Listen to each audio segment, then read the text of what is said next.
Excelente.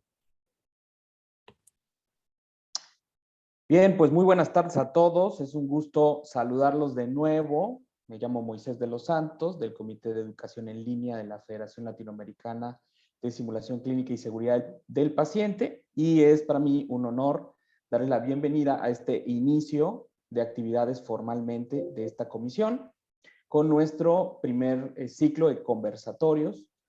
Y bueno, voy a tener aquí, vamos a estar trabajando durante todo este semestre y todo este año hasta llegar al evento más importante que va a ser nuestro simposio.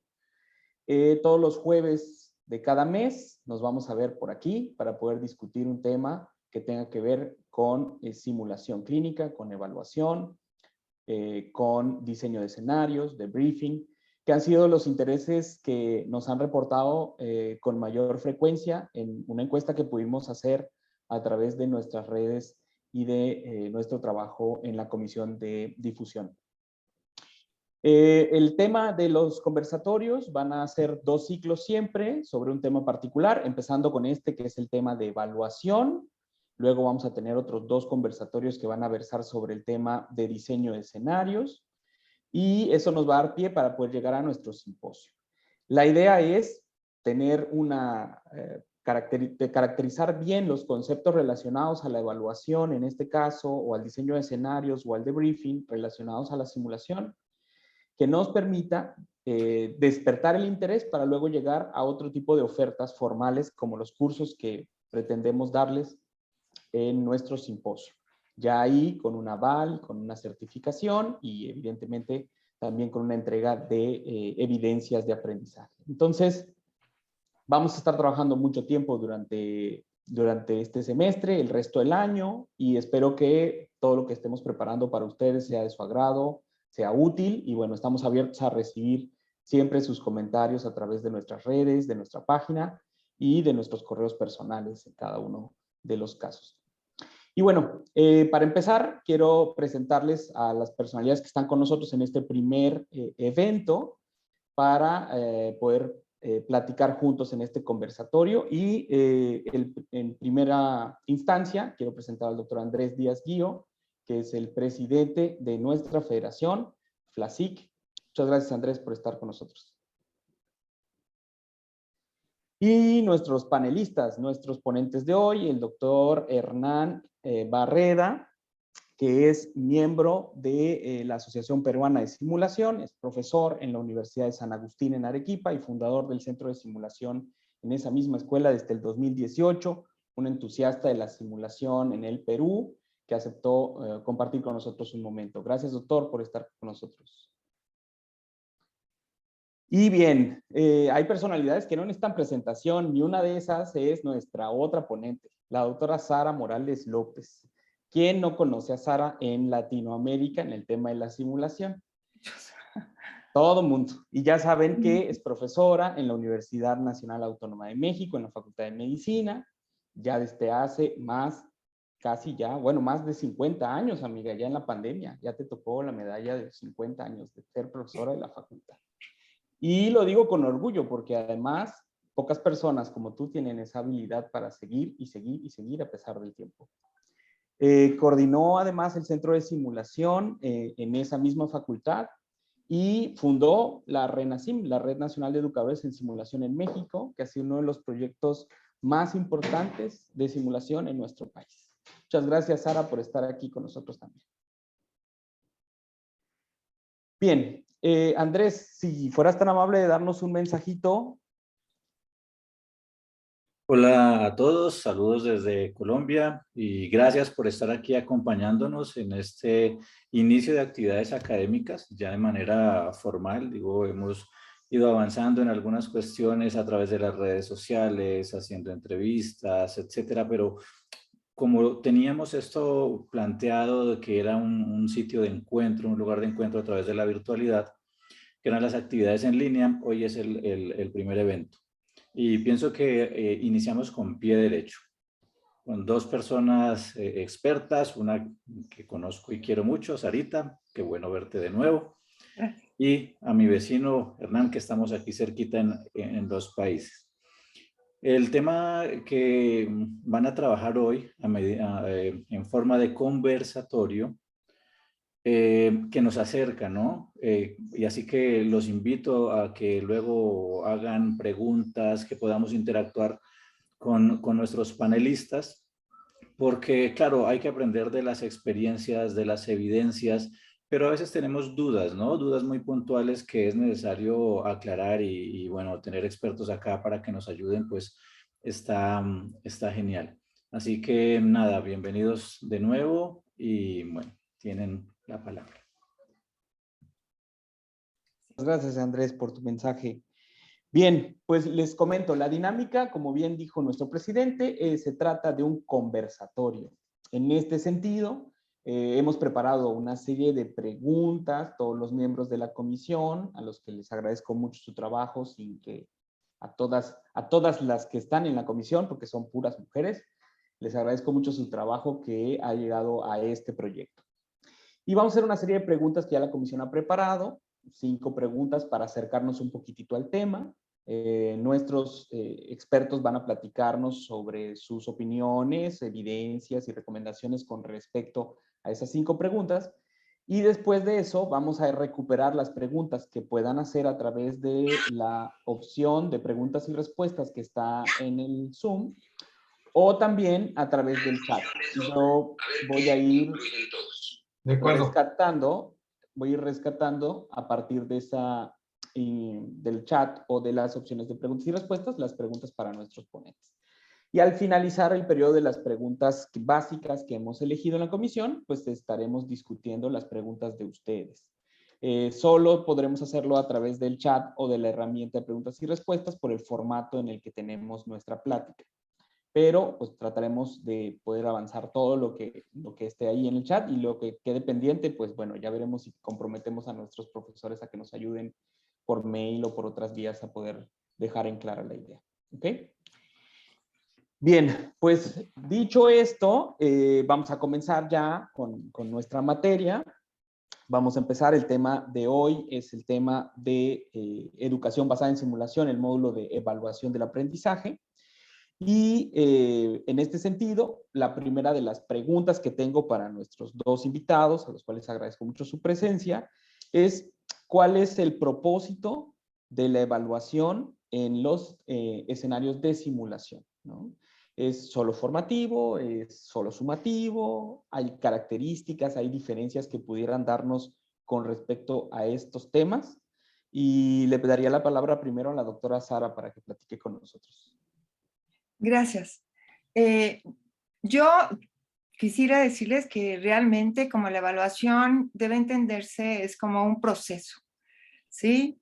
Y en ese sentido, obviamente, yo diría que tendremos muy claro que la evaluación en simulación puede tener todas las aristas de este proceso, desde el punto de vista que podemos hacer evaluación diagnóstica, podemos hacer evaluación formativa o sumativa. Lo que sí creo, y lo tenemos muy claro los que hacemos simulación, es que es un momento imperdible para hacer evaluaciones formativas, ¿sí? Donde en cada momento de las acciones que se realicen, ya sea con práctica deliberada, ya sea con escenarios, ¿no? Desde los más sencillos a los más complejos, nos va a permitir tener esta posibilidad de hacer evaluación formativa. Y esta evaluación formativa yo quisiera que no se nos olvidara que es, desde el punto de vista, no sé si la palabra sea correcta, la más potente, porque lo que pretende esta evaluación formativa es permitirnos de alguna manera que la persona a la que estamos evaluando se dé cuenta de las acciones que está desarrollando. Es de alguna manera la parte que nos va a permitir tanto a la persona que evaluamos como a nosotros mismos tener muy claro cómo vamos, ¿sí? Que eso es la parte más importante. Tener también la oportunidad de buscar aquellas cosas relevantes, ¿no? Que se consideren en estos procesos de aprendizaje, que tenemos que tener muy claros como esos resultados de aprendizaje que son los que vamos a evaluar, y que si es continua, nos va a ir permitiendo generar de alguna manera información, ¿no? Que esas evidencias, que si lo hacemos de la mejor manera, el mismo evaluado se puede ir dando cuenta de aquellas áreas de oportunidad, si lo hacemos bien, que puede desarrollarse. Y la sumativa la podemos hacer también en evaluación, perdón, en la simulación, porque esta evaluación sumativa nos da la pauta para poder ver si lograron, ¿no? Lo que en un momento dado como perfil de aprendizaje de esa asignatura, de ese taller, de ese desarrollo que nosotros hemos diseñado para a lo mejor, ¿no? Alguna de las acciones de cursos en posgrado o de educación continua podamos tener. E inclusive, ¿no? Ahora se está utilizando a la simulación en evaluaciones sumativas de alta consecuencia como los consejos. Entonces, yo creo que es importantísimo esto, ¿no? Que tengamos en mente que si hacemos muy bien las consideraciones adecuadas para lo que sería la evaluación, tendríamos esta oportunidad, ¿no?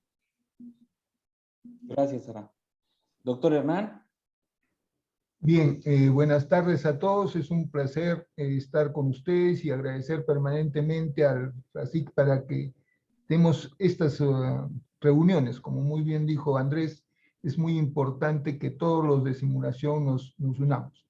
En segundo lugar, el tema es muy importante, como muy bien dijo Sara. La evaluación va junto con el proceso de enseñanza-aprendizaje. Y es imposible separarlos. Es sumamente importante que seamos conscientes de ellos y preparemos el proceso de esta enseñanza, es decir, nosotros enseñamos, los estudiantes aprenden y nosotros tenemos que garantizar que ese proceso de enseñanza-aprendizaje se cumpla. Y se cumplen desde el momento en que nosotros sabemos perfectamente qué competencias van a lograr y para eso diseñamos una experiencia de aprendizaje, que en este caso es la simulación, porque pueden ser otras experiencias de aprendizaje, puede ser la práctica clínica, la participación del estudiante junto con el docente en el campo clínico frente al paciente o frente a sala de operaciones, pero es mucho más seguro una experiencia en simulación. Y por lo tanto, si diseñamos muy bien esa experiencia de aprendizaje, nos sirve completamente para la evaluación. Y entonces, en esa evaluación podemos decir, nuestra enseñanza es buena, también podemos decir, lo que han aprendido es bueno, se cumplen nuestros objetivos, se cumple la malla, se cumple nuestro perfil profesional, y finalmente hacer la evaluación del proceso mismo, es decir, el sílabus está bien, nuestro programa está bien, es decir, podemos evaluar todo. La evaluación no se debe divorciar, no debe estar aparte. No debemos decir, ahora estamos en enseñanza y después veremos la evaluación. Y precisamente ese después veremos la evaluación es donde se confunde plenamente este concepto de evaluación sumativa. Hay la gran idea, el paradigma de que la evaluación sumativa es al final. Es al final. Primero dediquémonos a la enseñanza, dediquémonos a que el estudiante esté estudiando, leyendo, etcétera. Ya después veremos la evaluación.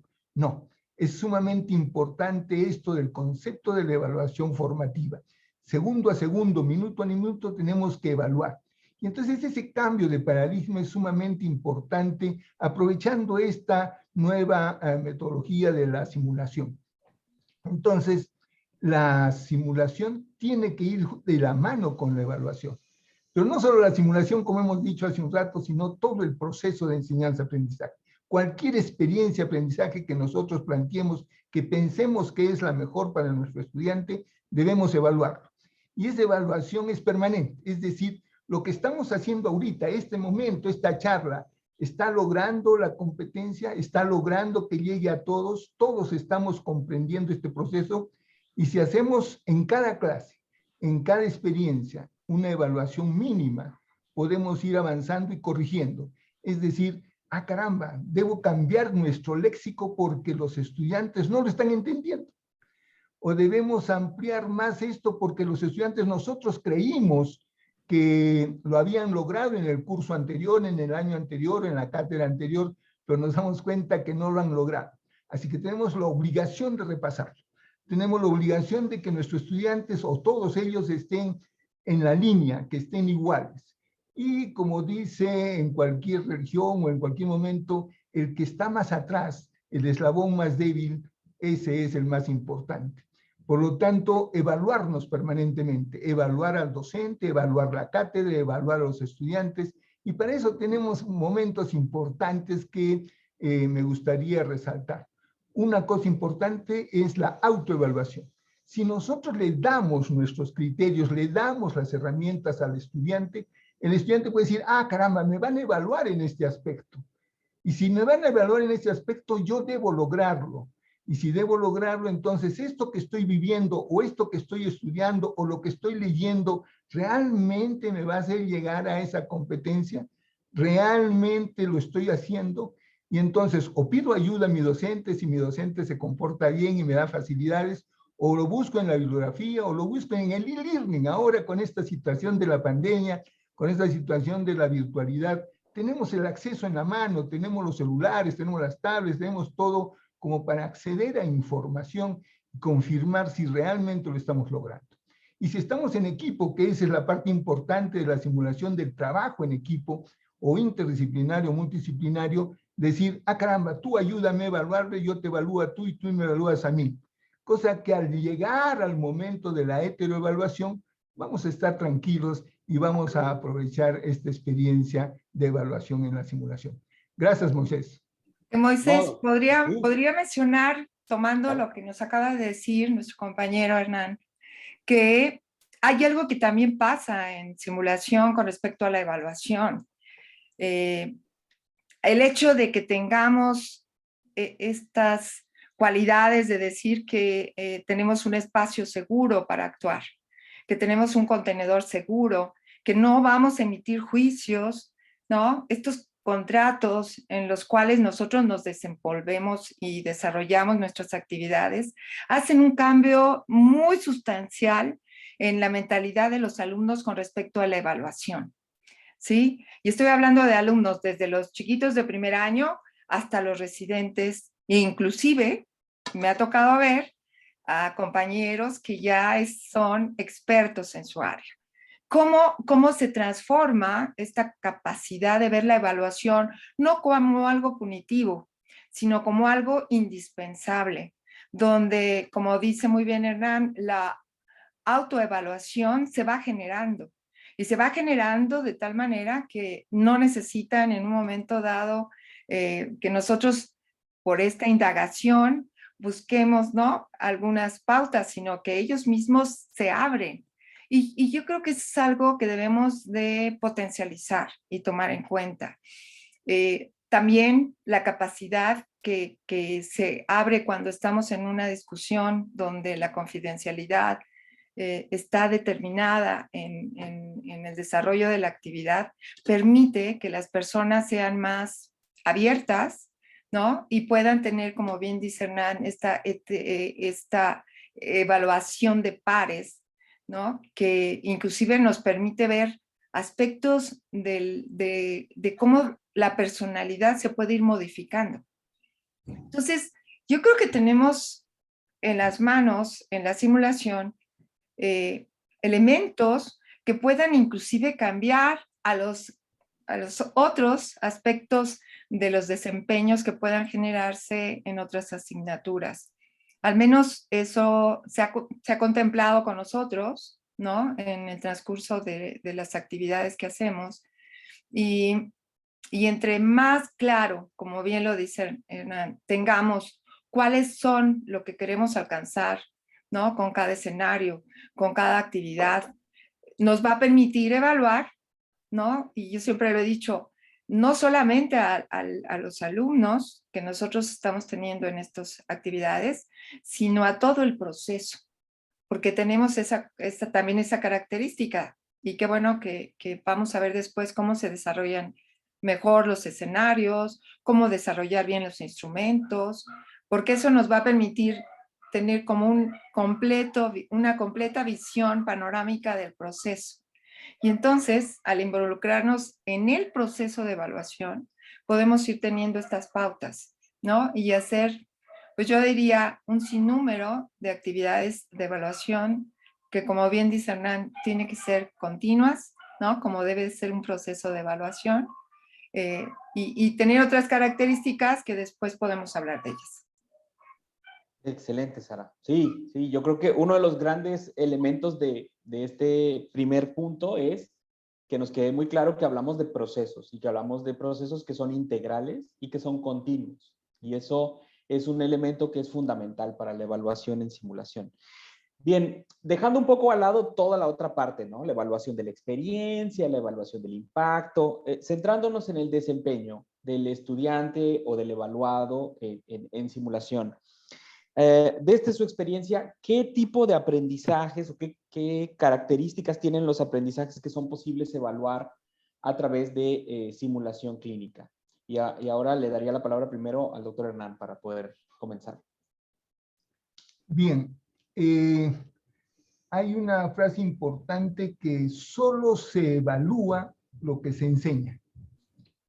Es decir, si no lo hemos enseñado, es totalmente incoherente evaluar. Y yo estoy seguro que todos nosotros que ya somos médicos hemos pasado por esa experiencia.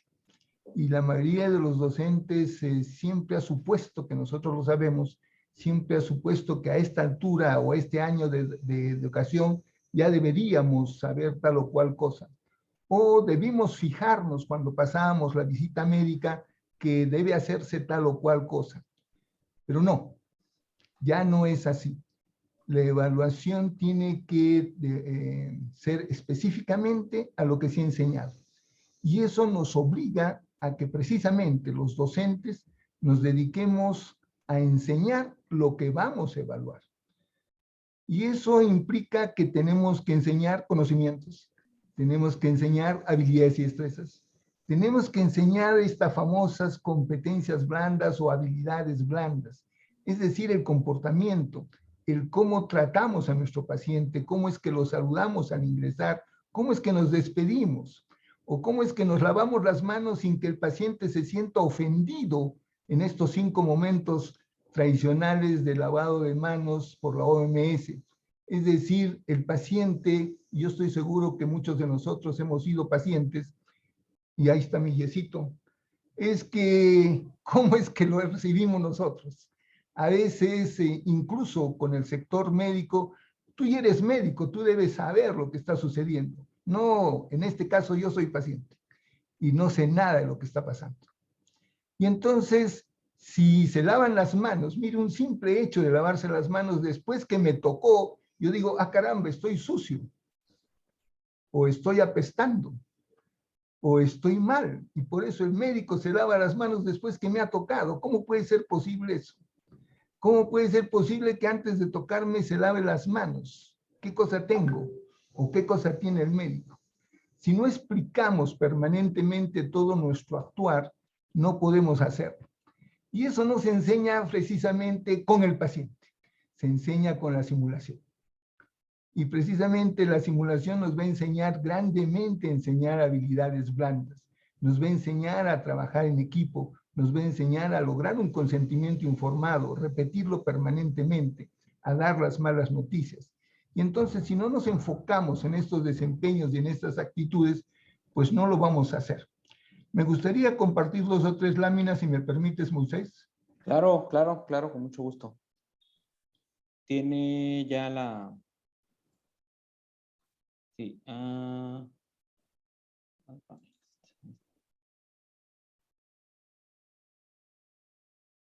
Bien, ¿la tenemos? Ya lo estamos viendo.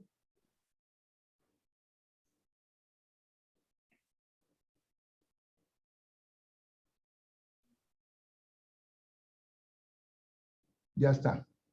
Sí, doctor. Nosotros hemos hecho unos cursos para los docentes, precisamente para que todos los docentes que participan en simulación puedan entender el proceso. Primero lo tenemos sabiendo qué cosa es la competencia. Segundo, cómo podemos subdividir la competencia, qué requisitos tenemos, y vamos a terminar en la lista, en la tabla unificada con valoración, cuánto pesa cada uno de los aspectos. Pero precisamente terminamos en esta lista de cotejo.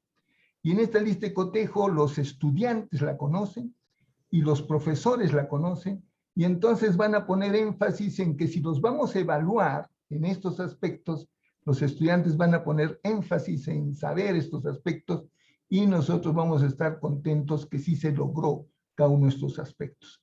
Cómo es que se ponen las mascarillas, cómo es que se identifican o saludan al paciente, cómo es que hacen esta lista de cotejo en el momento indicado. Este es un ejemplo que les he puesto.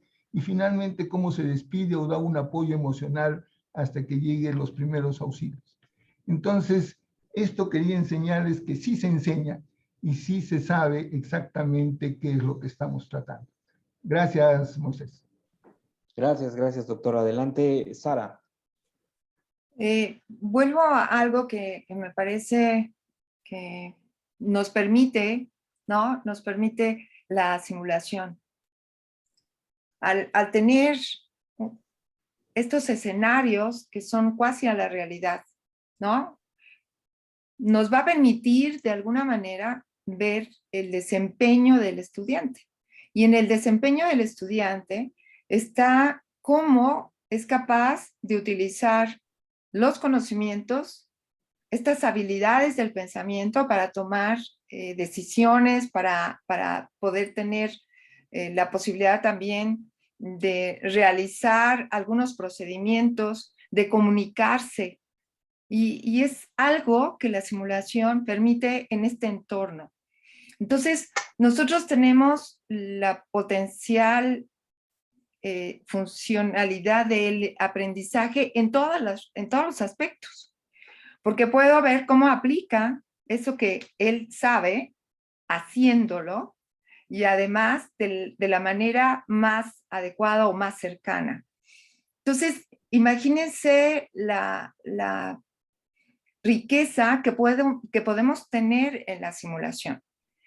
Entonces, podemos ser capaces, a partir de eso que nosotros, como bien lo dice mi compañero Hernán, se ha desarrollado, ¿no? Que pudimos haber desarrollado en algunas otras asignaturas, porque depende de cada uno de los currículums cómo esté ubicado, podríamos tener, pues, la posibilidad de ver ese desempeño. Yo también por ahí traía una lámina, déjenme ver si me permites, un poco claro, recordando a lo que todos conocemos que es la pirámide de Miller, ¿no? Si me permite. Sí, puedes. ¿Ya pude?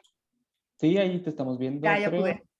Entonces, imagínense que nosotros vamos a estar trabajando en el muestra cómo hacerlo, ¿sí?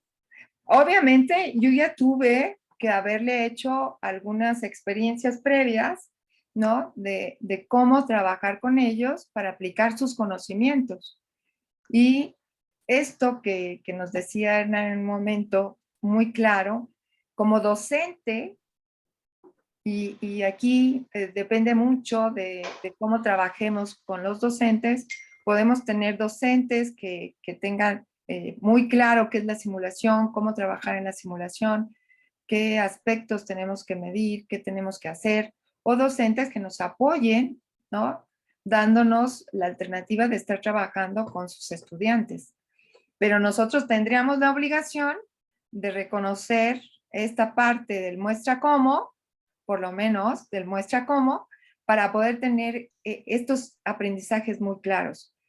Cómo te acercas desde el punto de vista de tu actitud, ¿no? Cómo te comunicas, estas competencias blandas que les llaman mis compañeros, que nosotros le llamamos transversales o genéricas, tenemos esa potencialidad de poderlas evaluar. Y al mismo tiempo también evaluar las competencias técnicas que les llamamos, ¿no? Para ver cómo actúan. Y yo creo que esta es una riqueza enorme. Podemos hacer eso en simulación. Cosa que a veces cuesta mucho trabajo, ¿no? Cuando solamente tenemos a lo mejor un examen totalmente práctico, donde lo que me interesa es el procedimiento solamente, pero es válido, y se puede hacer en simulación, ¿no? Se puede hacer y creo que es otra de las cosas que bien decía el doctor hace un momento, sin riesgo para el paciente, ¿no? Y sin riesgo para la persona que lo está haciendo. Entonces, imagínense la fortaleza que podríamos tener en el proceso de evaluación, viendo que podemos, ¿no?, evaluar de una forma integral a los compañeros que estamos tratando de llevar en este proceso de enseñanza-aprendizaje. Y aún más, si lo hacemos continuamente desde el punto de vista de formación, como lo decía el doctor Renan. O sea, yo tengo que ir viendo, ¿no?, cómo vas mejorando en tus áreas de oportunidad. Y los instrumentos que después vamos a tener la oportunidad de que nuestros compañeros expertos nos digan cómo es más fácil, ¿no?, utilizarlos, qué características tengan, nos van a dar la oportunidad de verdad conocer cuál es el aprendizaje final que tiene nuestro estudiante. Perfecto. Muchas gracias, Sara. Excelente. Dejo de compartir. Exacto. Muy bien. No sé, doctor Hernán, si quiere complementar con algo más o podemos pasar a la siguiente pregunta. Sí, de repente aclarar de que también en la simulación no solamente son las competencias blandas o las competencias duras, sino que estamos nosotros haciendo un énfasis secuencial. Lo que estamos tratando de hacer aquí en Arequipa es de que al estudiante se le enseñe las competencias duras con entrenadores de tareas, se le da la lista de cotejo y con esa lista de cotejo el estudiante va diciendo, a ver, paso 1, ah, ya muy bien lo hago, paso 2, no. Él solito lo va haciendo y al ritmo que él necesita y segundo, las veces que él necesita para lograr esas habilidades y destrezas. Hasta que él mismo dice, en el momento adecuado, ya soy experto, tengo la experticia necesaria, lo hago en el tiempo adecuado, lo hago con la fluidez adecuada. Y entonces él solicita una evaluación. La evaluación que hacemos es exactamente con la misma lista de cotejo, es decir, a ver, empieza y él hace el paso 1, paso 2, paso 3, paso 4 y termina el proceso. Excelente. Pero eso solamente es habilidades y destrezas de un procedimiento. Pero ese procedimiento lo tiene que hacer en un paciente. Y entonces nosotros lo ponemos ese mismo simulador de habilidades y destrezas adosado a un paciente simulado, a uno de nuestro equipo. Y entonces vamos a suponer una venopunción. Entonces tiene el brazo, que es un simulador, que está puesto en su saco y entonces el estudiante tiene que aprender las competencias blandas de la interrelación. Es decir, presentarse, pedir consentimiento, le va a decir vamos a sacar sangre por tal o cual situación o vamos a ponerle la sonda vesical por tal o cual otra situación y tiene esa interrelación del simulador con el paciente simulado. Y finalmente ya la competencia blanda con un simulador de alta fidelidad para que él pueda relacionarse a trabajo en equipo o manejo de todo un conjunto dependiendo del tema o de la especialidad que estamos tratando. Y eso lo hace el docente de la especialidad adecuada. Entonces, por ejemplo, tenemos un escenario de traumato, quien arma este escenario, quien arma esta tabla de especificaciones, quien arma todo este cotejo, es el especialista en traumatología. Y una vez eso, nosotros le ayudamos a hacer el escenario, a practicar con los practicantes profesionales, a hacer el simulador, etcétera. Inclusamente nosotros tenemos que estar haciendo simuladores de bajo costo, porque no existen en el mercado ni en nuestro medio todas las alternativas. Entonces, todo esto se puede hacer con simulación y como se dan cuenta, permanentemente es la evaluación en todo el proceso. Gracias, Moisés. Excelente. Y algo, si puedo agregar, algo que acaba de decir, podemos tomar algo muy cierto también para los que están produciendo, ¿no?, estas listas de cotejo, estas rúbricas, e inclusive empezamos a trabajar aprendiendo y evaluándonos también a nosotros, ¿no? Que vuelvo otra vez, en cada momento del proceso podemos ir evaluándonos cómo estamos desarrollando los instrumentos, hasta dónde quiero llegar, por qué me tengo que aterrizar un poquito menos, por qué sí puedo hacer otras cosas. Y lo mismo pasa con los estudiantes, porque los estudiantes ya hacen sus instrumentos de evaluación, ¿no? Como armar estas rúbricas o armar, ¿no? Más que las rúbricas, yo siempre les digo, por lo menos que empecemos con las listas de cotejo, que ellos mismos empiecen a armarlas. Esos procesos de aprendizaje donde pueden ellos ver los puntos, les están dando sistematización a su propia evaluación futura. Entonces, es un ganar-ganar en cada momento, ¿no? Un ganar-ganar para poder ir llegando a un proceso de evaluación que se va generando, ¿no? En la persona, como una autoevaluación, en el proceso formativo con el docente, ¿no? Y en el proceso sumativo, cuando nosotros decidimos que en ese momento es oportuno ver al final lo que aprendieron, ¿no? Entonces yo creo que las bondades son altas y lo que sí, vuelvo a insistir, tenemos que ver momentos, instrumentos, resultados de aprendizaje para no perdernos, ¿no? En cuanto a cómo tenemos que llevar la aproximación hacia lo que necesita nuestro estudiante, como bien nos dijo en este momento Hernán. Excelente, excelente, Sara. Vamos a pasar a nuestra siguiente pregunta. Ya ahora vamos con el tiempo un poco presionados, pero vamos bien. ¿Qué estándares en su experiencia, estándares o modelos podemos aplicar al momento de estar haciendo evaluación a través de la simulación clínica? Doctora Sara, para comenzar. Yo creo que los estándares, existen estándares para diferentes procedimientos, estándares internacionales, ¿no? Hay guías inclusive que nos pueden servir, que están ya validadas, que tienen una certeza de que lo que estamos tratando de medir es adecuado. Entonces podríamos, dependiendo de lo que estemos buscando y de lo que pretendamos con la evaluación, tenerlos ahí, ¿no? Tener esos estándares. Están, por ejemplo, a mí se me ocurre en este momento la guía para intubación rápida, ¿no? Que además se ha hecho en este momento muy popular. Tenemos estándares para ver la actuación específica de un grupo, ¿no? En una urgencia. Entonces tendríamos que tener esos estándares como algo más claro para poderlo utilizar en el momento que nosotros consideremos. Y hay estándares que como instituciones tendríamos que ponernos también.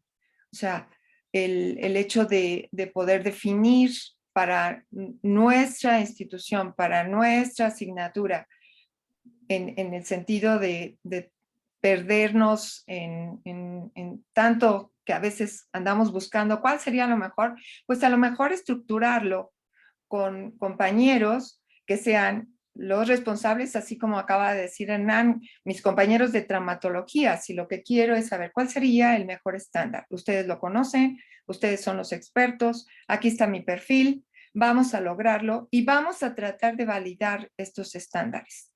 Porque yo creo que también eso es muy importante, ¿no? Estar generando de alguna manera la posibilidad de lo que estamos haciendo tenga esta validez y que sea un estándar que podemos comparar con otros, que ahí también es increíble que pudiéramos entre las mismas escuelas, por ejemplo, estoy pensando yo que trabajo en pregrado, pues ver en otras escuelas, porque todos tenemos que aprender a lo mejor a hacer una venopunción.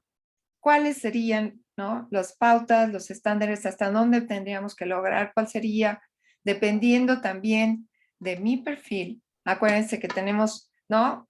A chicos que van a ser primerizos, ¿no? Podríamos decir novatos, a los que tendrían que ser casi expertos, ¿no? A los que tendrían que ser expertos y a los que son máster. Entonces, yo tengo que definir claramente estos diferentes estándares y a lo mejor lograr, y por ahí también hay lo que conocemos como las APROX, ¿no? Las competencias que podemos tener muy bien definidas dependiendo de estos momentos del proceso de aprendizaje de nuestros estudiantes. Entonces, podemos tomar internacionales, podemos tomar algunos que ya estén establecidos, ¿no? Para ciertas acciones, que inclusive tengamos ya muy claros en nuestra institución, o ahora sí que platicarlo con nuestros compañeros y a lo mejor lograr también tener ciertos estándares para poder definir que nuestra evaluación con estas características para este proceso o para estos resultados de aprendizaje, entre más lo hagamos, podríamos tener mayor validez y confiabilidad para poder seguir adelante. Excelente. Muchas gracias, Sara. Doctor Hernán. Bien, muchas gracias. Hay varios parámetros que tomar en cuenta, como muy bien dice Sara, las guías de atención o estos protocolos que existen en el mundo son útiles. En nuestro medio, en el Perú, tenemos al Ministerio de Salud y el Seguro Social, que son dos monstruos grandes que ya tienen protocolos y guías de atención en nuestro medio. Por lo tanto, estamos tratando de formalizar eso y que todos los docentes se fijen en esos protocolos y en esas guías de atención y la usen. ¿Por qué? Porque en primer lugar ya tenemos a nuestros estudiantes y nuestros futuros internos que van a trabajar precisamente en esos sitios. Y si van a trabajar en ese sitio, ¿cómo les vamos a enseñar un excelente protocolo de España? Si cuando va a trabajar en el Ministerio de Salud y en el Seguro Social. Por lo tanto, tiene que saber todos los protocolos del Ministerio de Salud y de la Seguridad Social. Entonces, a nuestros docentes que vienen de los diferentes campos clínicos, los tratamos a través de estos cursos, como han visto en la tabla de especificaciones, de que se pongan de acuerdo. Que se pongan de acuerdo cuál van a usar y qué vamos a enseñar a los estudiantes. ¿Por qué? Porque es como dominar el manejo de la bicicleta, y precisamente esta anécdota se las cuento a todos los estudiantes y a los profesores a través de los cursos. Manejar la bicicleta, y si quiero enseñarle a manejar a mi hijo que tiene 5 años o 7 años, y el niño me dice, mire papá, he visto cómo manejan sin manos, papá, qué lindo, es hermoso, yo quisiera manejar lo mismo. Yo ni loco, no le voy a enseñar a manejar sin manos. Lo primero que le voy a enseñar es a manejar con sus rueditas. Y no solo con las rueditas, sino en sitio plano. Y manejando en sitio plano con las rueditas hasta que tenga buenas habilidades y destrezas, recién le quito las rueditas y sigo en plano. Porque si lo pongo en una bajada, estoy seguro que va a terminar mal el niño, o en una subida, o en un empedrado, o en el pasto, o en la arena, en fin. Hay 80,000 alternativas de ese manejo de bicicleta. Y por lo tanto, tengo que hacerlo secuencial, tengo que ponerle grados de dificultad, y con eso yo voy a estar seguro que mi hijo mío, va a terminar bien y va a ser un experto en el manejo de bicicleta. Entonces es exactamente igual con nuestros estudiantes. Tenemos que enseñarles poco a poco, con grados de dificultad, y precisamente para eso es la universidad. Pero si no tenemos bien esto en claro, tenemos otro punto interesante que hace tiempo lo estoy haciendo, que es la andragogía. Si me permites, Moisés. Claro, claro. Adelante.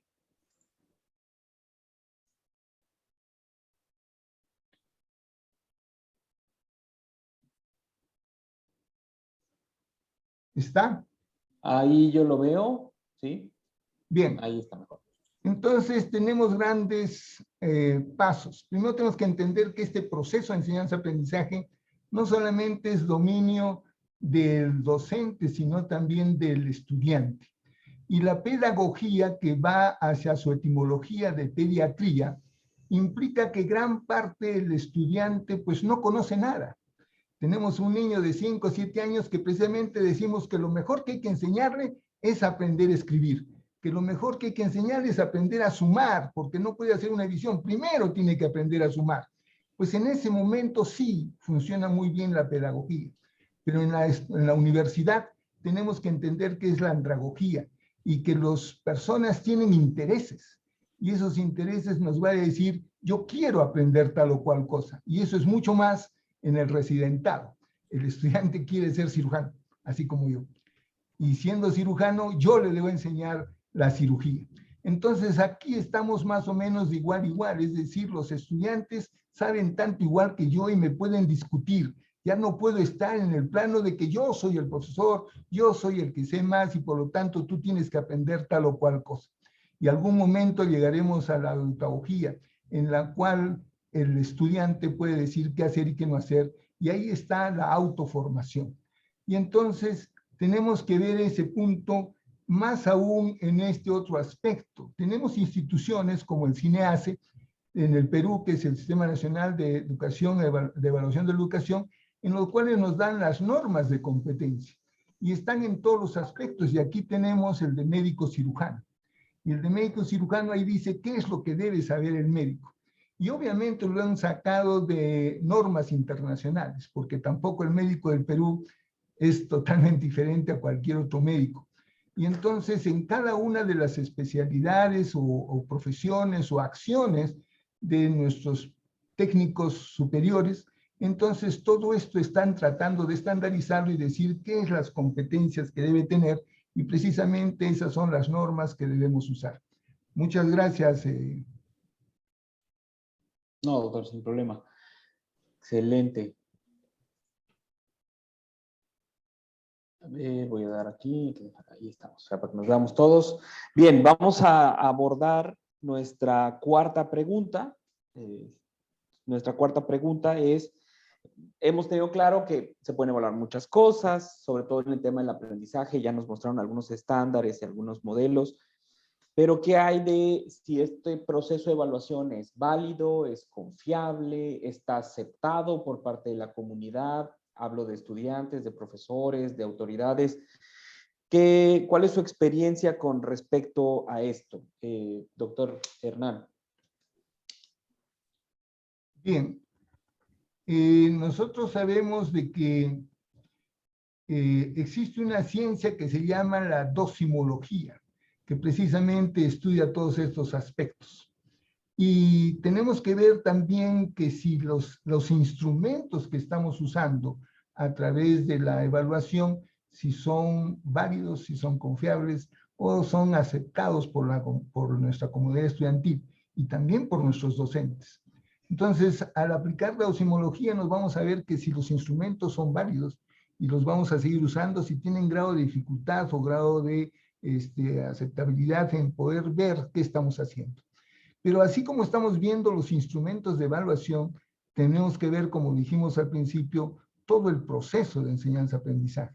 Si la experiencia que hemos hecho, la simulación que hemos hecho, si realmente está logrando lo que queremos hacer. Y en este punto, ahí está la discusión en cuanto a la antigüedad, es decir, con las clases magistrales logramos que el estudiante logre las competencias. Y entonces vamos a ver que con las grandes eminencias de nuestros docentes antiguos, que eran muy válidos, no vamos a lograr lo que implica ahora la competencia. Y entonces tenemos que aplicar esta dosimología y demostrarles de que no va a lograr la competencia que queremos. ¿Va a lograr conocimiento? Sí. ¿Va a lograr algunos criterios de tomar decisiones? Sí. Pero no va a ser la competencia completa. Como hemos dicho, tiene que estar basado en conocimientos, en habilidades y destrezas y las actitudes o valores que toma el estudiante y que le enseña el profesor. Entonces, tenemos que ver que tenga validez, coherencia, fiabilidad, equivalencia, factibilidad, impacto educativo, transparencia, efecto catalítico, aceptación, etcétera, en cuanto a lo que tenemos que ver en la dosimología. La dosimología nos va a decir no solamente el instrumento de evaluación, sino todo el proceso de enseñanza-aprendizaje. Gracias. Excelente, doctor. Sara. Pues yo nada más también quiero enseñarles una cosita para que nos ayude Claro. a entender. Me voy a ir un poquito más para atrás. Esperen un segundo.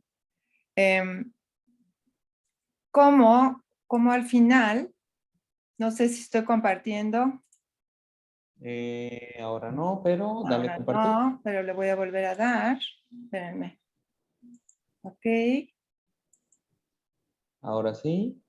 Como todo lo que nos acaba de decir el doctor Hernán, ¿no? Que debe tener un proceso de evaluación, pues al final nos va a servir para emitir juicios y tomar decisiones. Si yo no tengo muy claro cómo estoy armando mi evaluación, ya sea formativa, sumativa, diagnóstica, ¿no? Cómo he ido recabando, porque al final es recoger información y analizarla, ¿no? Esto nos va a llevar a tener esta validez. Y acordarnos, como bien decía ahorita el doctor Hernán, que esto se los quiero enseñar al final, que la validez pues es el grado de que puede tener este instrumento que estoy teniendo, ¿no? De la evidencia ya sea teórica o cualitativa, de que ese instrumento está de alguna manera, está midiendo lo que hemos propuesto, ¿no? Y en simulación podemos hacerlo. Podemos hacer que estos instrumentos tengan validez, ¿no? Y que además con esta parte de todo lo que vamos a ir recopilando de información, ¿no? De evidencias específicas, de cómo el proceso se realizó, cómo están nuestros tutores, instructores o facilitadores, pueden ir dándome inferencias suficientes para poder decir que lo que estoy evaluando es válido. Y además, ¿no? Generar confiabilidad desde el punto de vista del observador, desde el punto de vista del paciente estandarizado, por ejemplo, ¿no? Que cada vez tengan mayor certeza que lo que están ellos evaluando o lo que pretendemos que se evalúe en estos ejercicios también sea muy confiable. Y creo que sí se puede. Y se puede perfectamente si nosotros generamos el proceso de una manera organizada, siempre pensando en que lo que vamos a medir es desempeño. Voy a dejar de compartir que lo que estamos midiendo es desempeño, y en el desempeño tenemos que ver cosas, observar cosas y tener claro cómo esta parte de lo que cuesta un poquito más es la actitud, ¿no? Cómo estas competencias blandas se están presentando. Pero aún ellas también podemos tener instrumentos que me acerquen a tener más validez, ¿no? Y hay algunos que ya existen. En habilidades, por ejemplo, tengo el conocimiento de varios artículos, uno de ellos de Marcia, donde ella trabaja con habilidades, por ejemplo, habilidades psicomotoras, y genera ya un instrumento válido y que nos permite utilizarlo en otros aspectos. Entonces, podemos ir utilizando instrumentos que nos podamos nosotros acercar a poder ya utilizarlos con pues, la certeza de que están validados, y que generalmente nos pueden servir mucho más cuando son evaluaciones sumativas de alta consecuencia. Yo te diría, podemos ir generando instrumentos que tengan validez en nuestros ejercicios formativos, por ejemplo, ¿no? Y que estos instrumentos que vamos validando y que podemos tener varios tipos de validación, ya sea por jueces, ya sea aplicándolos, con piloteos, etcétera, podríamos lograr tenerlos listos para una evaluación sumativa, ¿sí? Donde podríamos decir en esa evaluación sumativa puede ser de pase o no pase, de apruebe o no apruebe, ¿no? De logro o no logro, y yo creo que ese es importantísimo tenerlo en cuenta. Excelente, excelente, Sara, muchas gracias. Bien, cuando hablamos de evaluación en temas de simulación, la mayoría de nosotros o en general se escucha la palabra ECOE o OSCE. Esta es la única metodología que existe para evaluar a través de simulación. ¿Conocen otras? ¿Qué otro tipo de estrategias podemos usar? Y en el caso de la evaluación en escenarios, ¿ustedes recomiendan el modelo de un instructor enfrente del estudiante con su instrumento de evaluación? ¿O ampliar un poquitito al paciente estandarizado, la autoevaluación, la evaluación entre pares? Un poco como las guías internacionales que pueden recomendar. ¿Qué experiencia tienen en ese sentido? No sé, Sara, si quieres empezar. Sí, nosotros empezamos en el tiempo de la prehistoria, empezamos atendiendo más bien al evaluador con su listita de cotejo, ¿sí? La verdad, así empezamos. Posteriormente, y creo que me lo han oído algunos de mis compañeros, posteriormente, y estoy hablando de prehistoria, todavía no había mucho de paciente estandarizado y cosas así, ¿no? De todo lo que ahora se maneja de paciente estandarizado. Empezamos, gracias a algunos de los pacientes reales estandarizados que teníamos, pues la necesidad de que ellos querían participar. Y entonces armamos algunas listas de cotejo pequeñitas para ellos, para poder que ellos emitieran una calificación en evaluaciones de consecuencia, ¿no? De alta consecuencia. Sin embargo, yo creo que es un punto importantísimo ahora, clave, para el hecho de evaluaciones, ¿no? Evaluaciones preferentemente tanto de formación, porque también en ese momento los pacientes pueden darnos un punto de vista importantísimo, ¿no? Y valorar de alguna forma el desempeño del estudiante.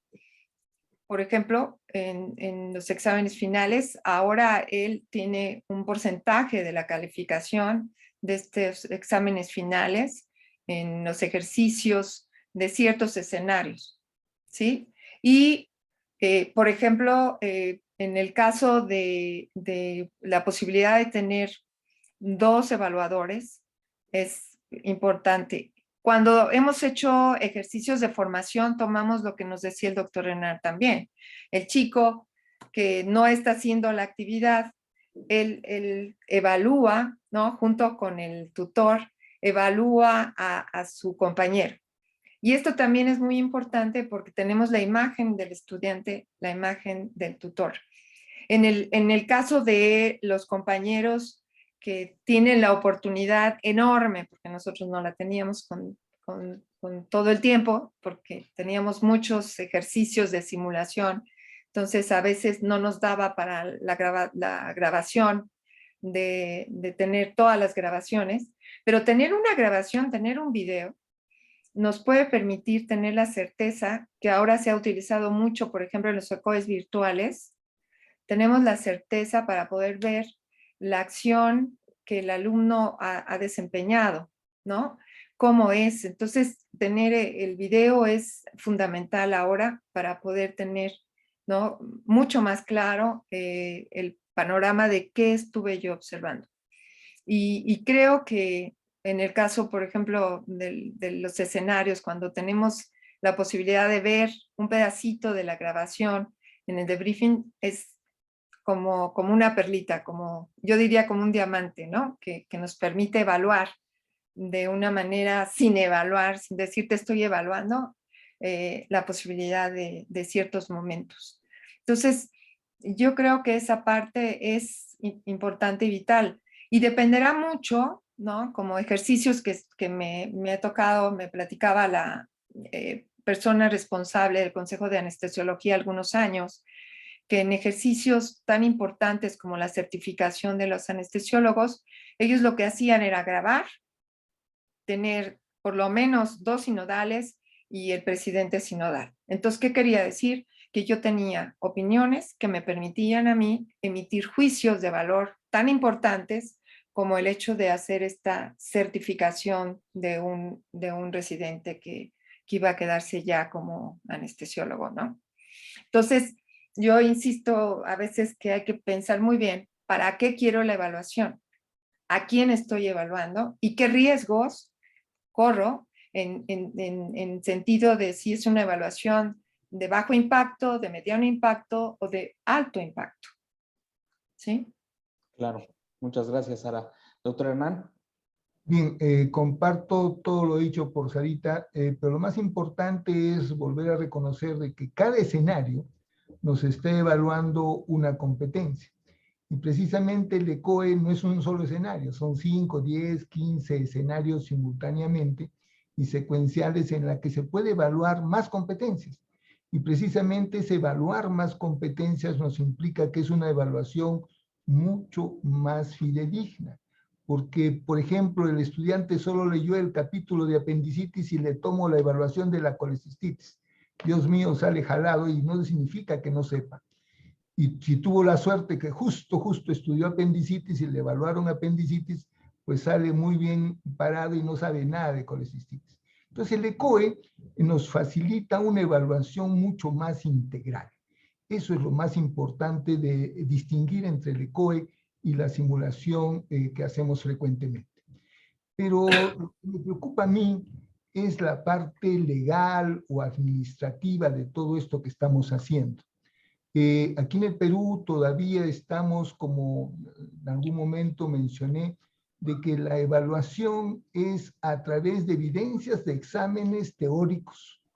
Y si en el examen teórico aprobó con 11, ese pasa de A. Así de fácil y sencillo. Y entonces la simulación no está reconocida ni institucionalmente, ni legalmente, ni nada a nuestras instituciones. Entonces viene haciendo un añadido. No sé si Sara en algún momento nos dice si lo están reconociendo legalmente cualquier institución, ya sean los hospitales, ya sean las universidades, o ya sea el Estado, en este caso, que nos diga, sí, voy a reconocer que si hacen ustedes un ECOE al egresado, esa nota la vamos a dar por válida y a partir de ese instante va a ser médico. Entonces, esa parte legal me preocupa mucho. Sin embargo, aquí en el Perú tenemos las PEFAM, y las PEFAM precisamente está peleando duro para reconocer que estamos haciendo un ENAM, un examen nacional de medicina teórico. Es el ENAM que se hace a todos los internos al final de año. Y estamos tratando de ver el ENAM competencias. Y el ENAM competencias todavía tiene ciertas limitaciones porque no todas las universidades tienen simulación y no todos tienen las facilidades o el esquema como para manejar un ECOE. En todo el Perú tenemos, qué sé yo, un 20-30% de universidades que están manejando muy bien la simulación y por lo tanto ellos sí podrían hacer un ECOE al fin de año. Entonces todavía falta mucho. No sé si en México ya todas las universidades o el Estado está reconociendo al ECOE como un muy buen sistema de evaluación. Pero no solo es el ECOE para evaluar competencias, también está la rúbrica.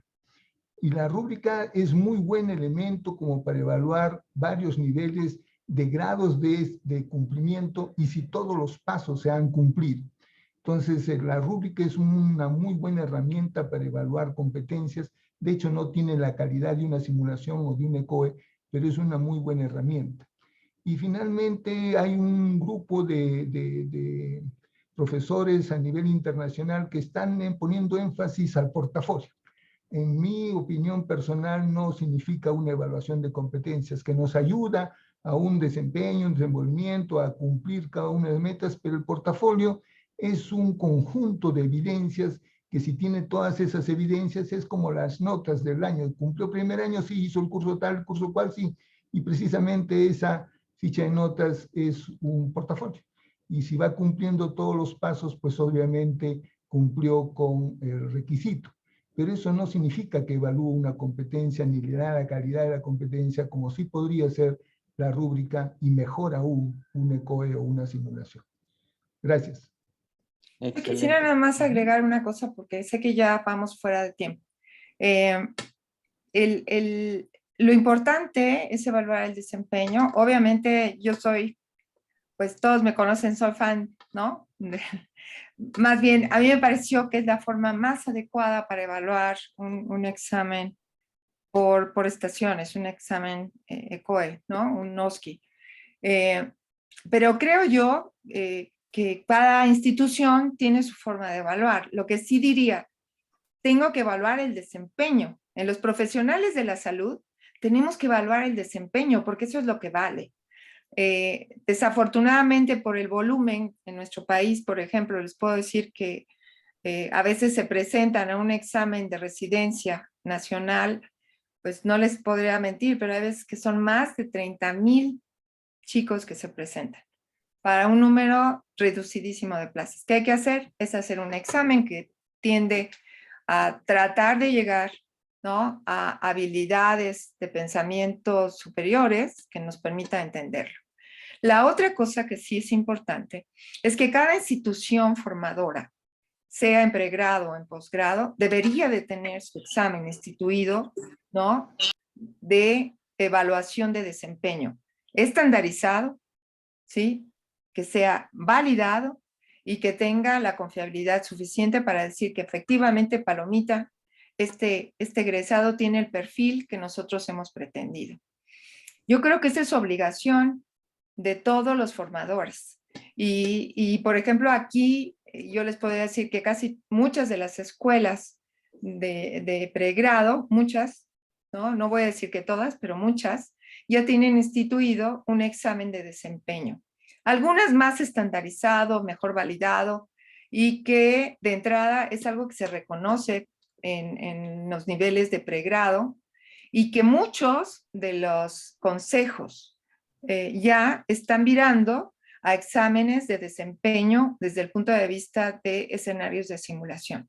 O sea, hacen su examen teórico, pero ya están pasando a escenarios de simulación. Gineco, por ejemplo, sé que trauma también lo estaba tratando ya de implementar, anestesiología lo hace. Como que tienden más a estar ocupando ya a la simulación por la cercanía, ¿no? De pretender ver este desempeño cercano a la realidad. Y eso yo creo que es algo que vamos a ir viendo con más frecuencia, ¿no? Y que, por ejemplo, en el caso ya de tanto de Canadá, también sé que Canadá también ya está impulsando que se hagan este tipo de evaluaciones de desempeño, ¿no? Estandarizadas. Y en Estados Unidos ya para esta parte de la certificación, ¿no?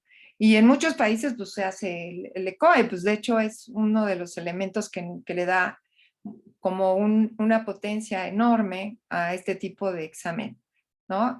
Porque lo hacen, yo les puedo decir que en alguna ocasión unos compañeros tailandeses nos mostraron su forma de hacer el examen ECOE, que es ahí donde tenemos diferencias en muchos lugares, pero que se hacía tratando de buscar el desempeño de los estudiantes, ¿no? Ante ciertas situaciones. Entonces yo creo que no podemos olvidar que lo que tenemos que hacer todas las profesiones de la salud, ¿no? Es evaluaciones del desempeño y que ya se está haciendo.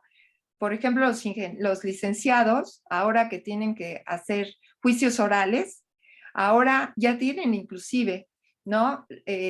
Lugares especiales para hacer simulaciones y se valora cómo realizan el juicio oral. Entonces, otra vez, evaluación de desempeño. Así es.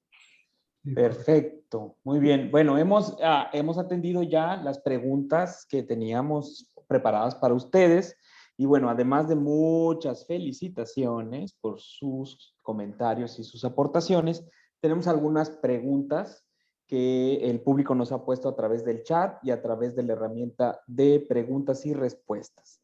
Y bueno, les pido a todos que se queden aquí con nosotros para poderlas ir atendiendo. Además, tenemos una sorpresa de presentación que vamos a hacer al final. Y me gustaría que abordemos la primera. La primera nos dice, ¿ustedes creen que hay cambios en el proceso de enseñanza-aprendizaje asociados a este tema de la pandemia? Estamos viviendo la era dorada de la simulación, y me encantó esta frase, la era dorada de la simulación. ¿Qué opinión tienen al respecto? ¿Voy? Sí, Sara, claro. Yo creo, desde que empezamos con la pandemia, yo les dije, apúrense porque ahora esto va a dar la pauta para aquellos que todavía pensaban que la simulación no servía en el aprendizaje de los estudiantes de las carreras de la salud, va a cambiar. Yo creo que sí cambia, ¿no? Inclusive dentro de del proceso de simulación también cambia, porque podemos utilizar muchísimo más ahora recursos virtuales, ¿no? Para poder utilizarlos en mejora de nuestro tiempo, de nuestros procedimientos, porque pudimos darnos cuenta que con videos, aula invertida, ¿no? Con la suma de la posibilidad de hacer simulación híbrida, sincrónica, o sea, nos ha cambiado el panorama. Y esto nos permite también tener otra vez expectativas de evaluación también, ¿no? Importantes. Entonces, yo sí creo hay que aprovecharlo.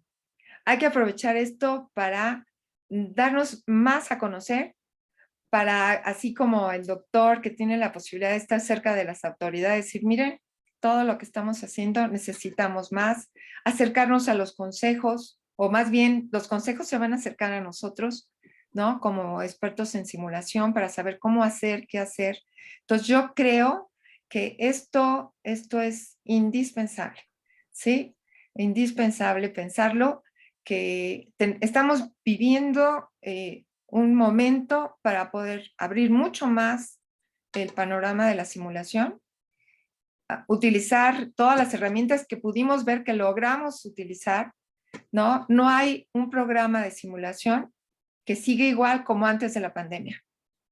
Eso después de estar en los yo no sé si son cientos, para no decir miles, de webinarios que soltamos en estos 2 años, ¿no? Nos dimos cuenta de que eso se hizo. Entonces, yo les felicito a todos los que hemos estado trabajando en esto, que hicieron estos ajustes, estos cambios y estas alternativas nuevas, porque lograron dar a conocer que la simulación era algo indispensable, ¿no? En la formación, no solamente de los estudiantes pregrado, posgrado, educación continua, sino inclusive, ¿no? Para las instituciones de salud que se dieron cuenta que sin tener estos apoyos, ¿no? A lo mejor no hubieran sido lo eficientes que fueron. Excelente, Sara, muchas gracias. Doctor Hernán. Bien, totalmente de acuerdo, pero en todo caso, cada país tiene una experiencia algo diferente. En el año 2020, donde empezó la pandemia y fue a todo dar, con bastantes fallecidos y enfermos y hospitalizados, pues teníamos totalmente prohibido el ingreso a las facultades, a las aulas y al centro de simulación, totalmente, todo el año. Entonces, allí era 100% virtual, todo era virtual. Ya en el año 21, a mitades del 21, ya pudimos ingresar y pudimos hacer la simulación híbrida. Y entonces no solamente la virtual, sino la híbrida con muy grandes éxitos y con muy buena participación de los estudiantes. Y como ya teníamos profesores capacitados, también los profesores participaban con mucho gusto y veían ampliamente las grandes ventajas, como dice Sara, de la simulación. Y ahora pues ya estamos mucho más expeditos, pero estamos en un problema en el país, no solo político, sino también económico y cultural, y hay un montón de crisis. Y entonces ahorita no tengo el equipo de simulación, no tengo las herramientas necesarias, no tengo grandes cosas, así que vamos a tener que estar en un periodo de retroceso.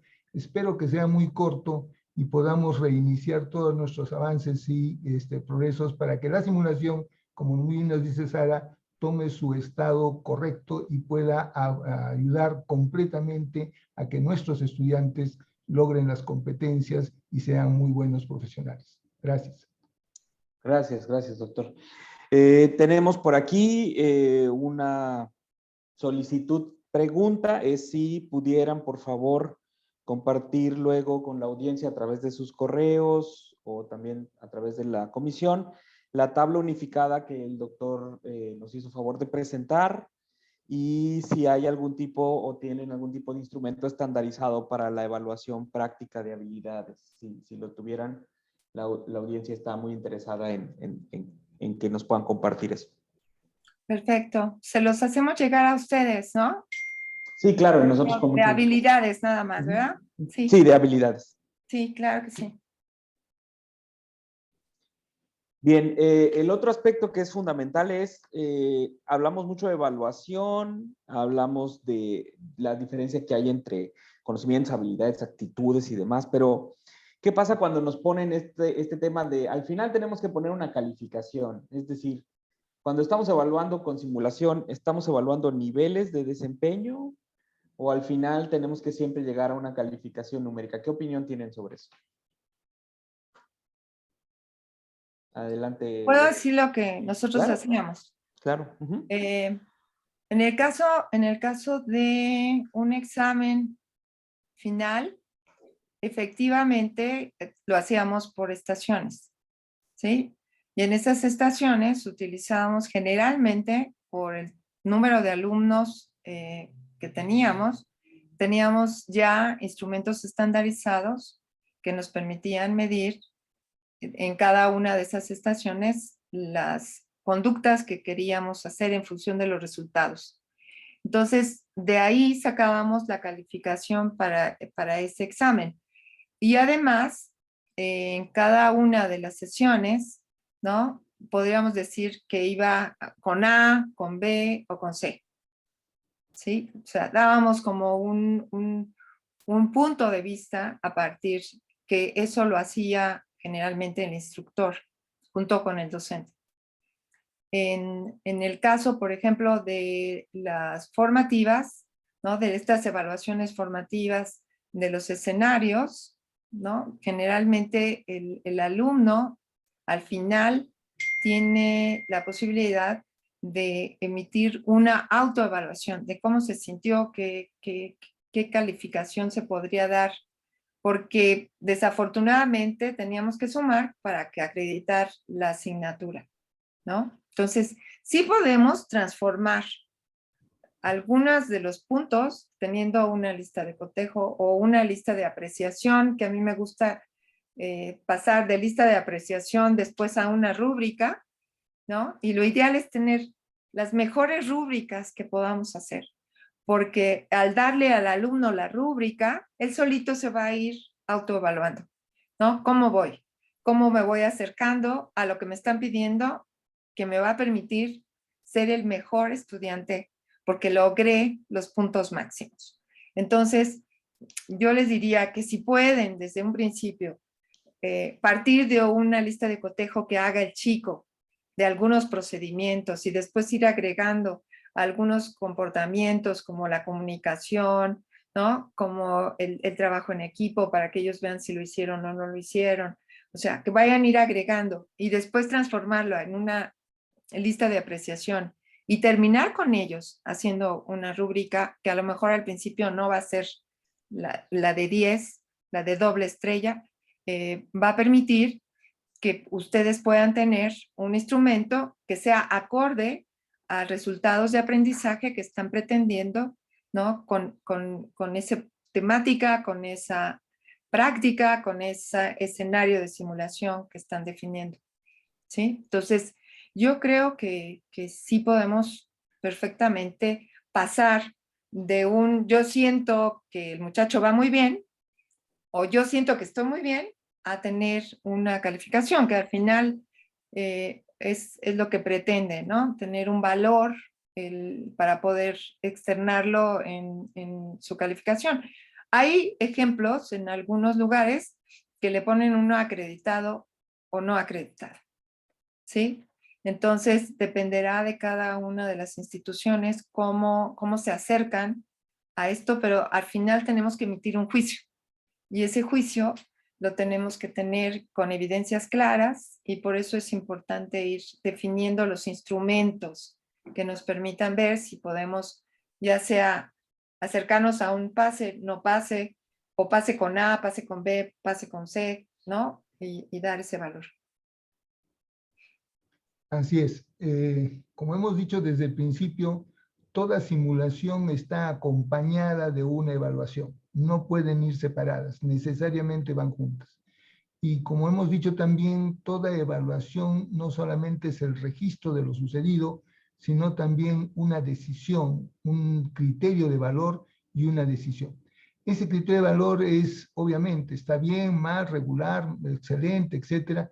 Y lo más importante es la decisión, es decir, ¿va a cambiar esto o vamos a persistir en esto o ya dejamos de lado esta situación? Entonces, esa decisión es bastante fácil a través de una tabla convertirlo o en números o en letras, como dice Sara. Es lo mismo, simplemente llega al punto del sí y no. O está apto o no está apto. Algunos hemos puesto el intermedio de está en proceso. Por lo tanto, debe repetir la experiencia hasta lograrla y por lo tanto siempre terminamos en no está apto o sí está apto o promovió o no promovió o acreditó o no acreditó. Eso es lo correcto. Pero eso solo podemos hablar cuando la simulación o la experiencia de aprendizaje o el curso que estamos hablando es solamente de ese tema y nada más de ese tema. Lo que nosotros hemos optado aquí en Arequipa es introducir la simulación dentro de la malla curricular. Y entonces hemos logrado que los sílabus cambien en cada curso.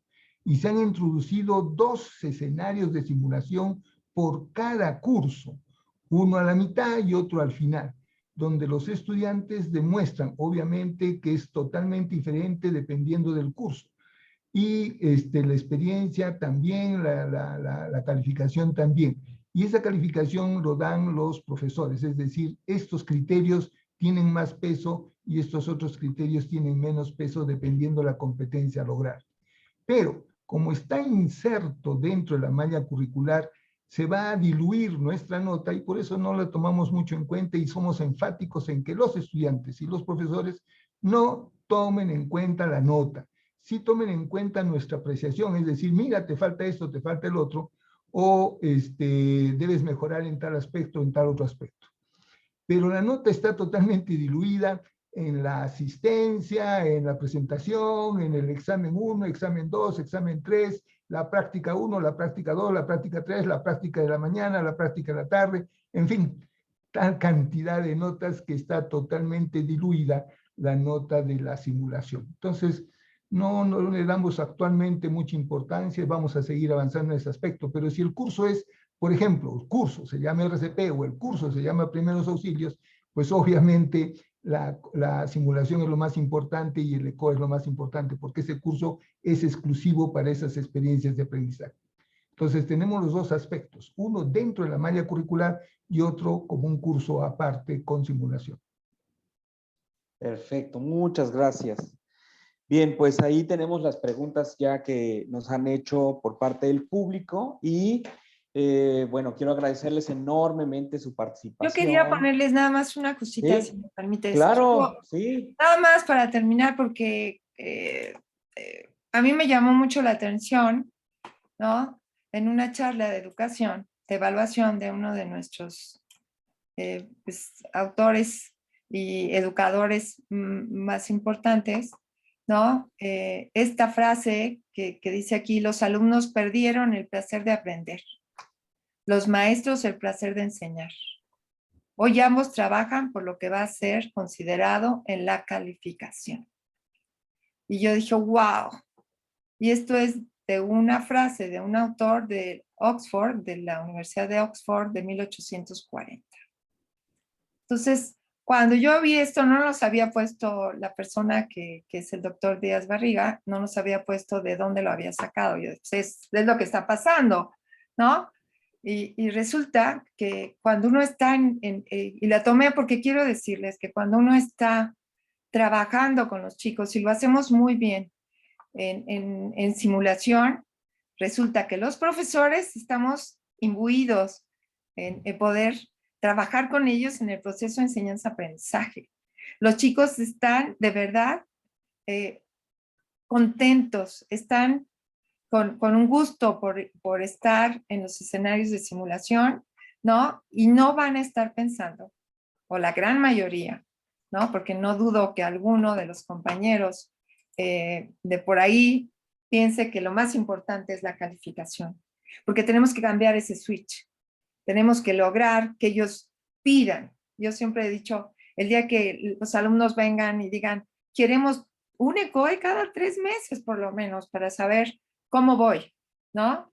Quiero saber cómo me estoy desempeñando. Quiero que me digan si voy bien o voy mal.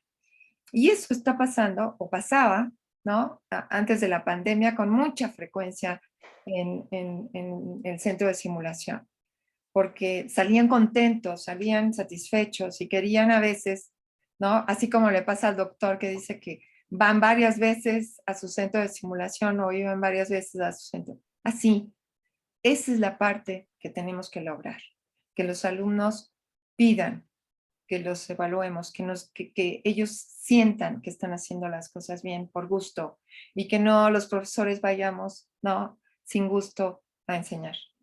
Con eso quería agregar esa parte. Muchas gracias. Claro, claro, sí. hay que poner la importancia en donde debe de ir, ¿verdad? Bien, pues muchas gracias por su participación, por compartir, por ser tan generosos con nosotros y compartir su experiencia. Espero que a todos les haya fascinado este tema. Hay muchos comentarios por aquí y voy a dejar una preguntilla pendiente que ya luego se las hago llegar y que creo que vamos a poder complementar muy bien con nuestro próximo conversatorio, que es sobre instrumentos de evaluación. No se lo pierdan, el siguiente jueves, en mayo, el último jueves de mayo, nos veremos para ese propósito. Y quiero compartirles una experiencia de una de nuestras compañeras de la Federación y también de parte del Comité de Educación en Línea de FLASIC, Angélica del Pilar Villarraga Nieto, que nos va a presentar una experiencia sobre simulación clínica, una experiencia en fisioterapia, que es un libro que se acaba de presentar y que queremos conocer. Así que, Angélica, estamos contigo. Gracias a todos. Muchas gracias, un abrazo. Moisés, muchas gracias. Gracias a todos. Espero, voy por carretera escuchándolos y excelente. Doctora Sara, doctor Hernán, muchas gracias por compartirnos, pues bueno, todo lo que nos han compartido ahora, ¿no? Entonces, queríamos contarles desde Colombia, desde la Universidad de La Sabana, y trabajamos en alianza en un proyecto de investigación con la Universidad de Boyacá en desarrollar un libro producto de investigación que duró 6 años. La iniciamos en el 2016 acerca de la inclusión de fisioterapia de simulación en el currículo de fisioterapia. El libro que publicamos y que ayer hicimos la presentación en la Feria Internacional del Libro en Bogotá, pues esperamos que con él podamos llegar a los públicos de esta disciplina que, bueno, que todos sabemos que va en su proceso de inclusión, pero que históricamente ha tenido como que ha mandado la parada medicina y enfermería. Así que ahorita pues cogí una muy mala conexión, pero quería contarles a través de la federación, pues también les vamos a enviar de qué se trata. El libro se llama Simulación Clínica, una experiencia en fisioterapia. Está compuesto por 6 capítulos muy interesantes, donde la última parte es el resultado del estudio de investigación, ¿no? Y de cómo logramos validar herramientas de ECOE precisamente para la evaluación de competencias en pregrado en fisioterapia. E hicimos un recorrido desde el diseño de un escenario y el planteamiento de los objetivos hasta llegar al proceso continuo de la evaluación, como lo hablábamos ahorita, y explicar de qué se trató esta investigación. Lo hicimos en un caso de paciente con lumbalgia mecánica, pero puede ser extrapolado a todos los casos. Les voy a compartir por aquí el link para que vean el video y quien esté interesado, pues muy rico que lo adquieran, sobre todo pues especialmente para fisioterapia, pero útil para cualquier disciplina y está además a muy buen precio por lo que estamos en Colombia en la Feria Internacional del Libro. Así que pues muchas gracias y gracias Moisés por el espacio. Disculpas que no pude activar mi cámara. No te preocupes, Angélica. Ya de hecho está en el chat el link del video para que todos nos ayuden a compartirlo y que se convierta en una herramienta para todos. Bien. Es la intención. Gracias, gracias. Gracias a todos por el día de hoy. Creo que hemos aprendido mucho, nos llevamos muchas experiencias, mucha información. Bueno, hasta ahí, por ahí un libro. Entonces, que ha sido un buen día para todos. Muchas gracias por su asistencia. Recuerden, los 2 conversatorios de evaluación juntos les van a dar la opción de la constancia por participación.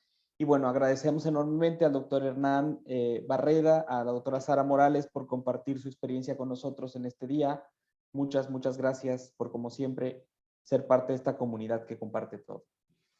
Gracias. Gracias por la invitación, que no lo dije al principio, y gracias a todos por compartir, que eso es muy importante. Gracias, doctor. Muchas gracias, Moisés. Gracias. Gracias, Moy. Gracias. Bien, nos vemos todos. Hasta el siguiente. Buenas tardes a todos. A seguir cuidándonos. Hasta luego.